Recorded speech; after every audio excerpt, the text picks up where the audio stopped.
Assalamu alaikum. Wasiƙa zuwa ga 'yan ƙasa ɓata gari. Matsalar ƙasarmu matsalarmu ce, ba mu gayyaci kowa ya shigo ba, balle a mana cin fuska.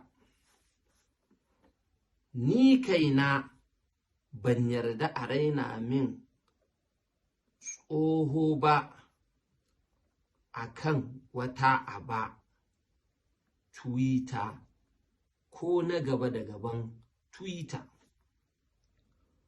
Ko yaya tsohona yake ya fi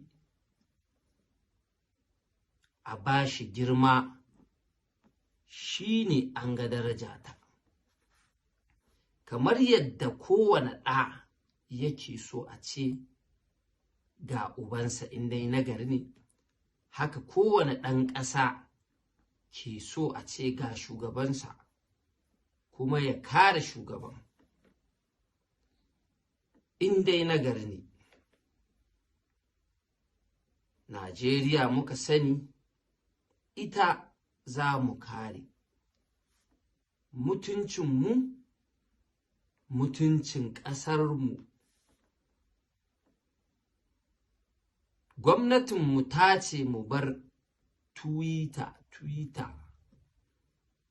to mun barta. Duk sadda gwamnati ta ce mu dawo Twitter, to za mu dawo in muna da ra'ayi. Ba za mu ɗau Twitter ba, ma'ana ba za mu girmama Twitter mu ƙasƙantar da gwamnatinmu ba. Haza wasalam, a huta lafiya. Saƙo daga ɗan uwanku nan ɗan ƙasa, Sarkin Waka. Mun gode. Ka zama nagari don ƙasarka ta amfana.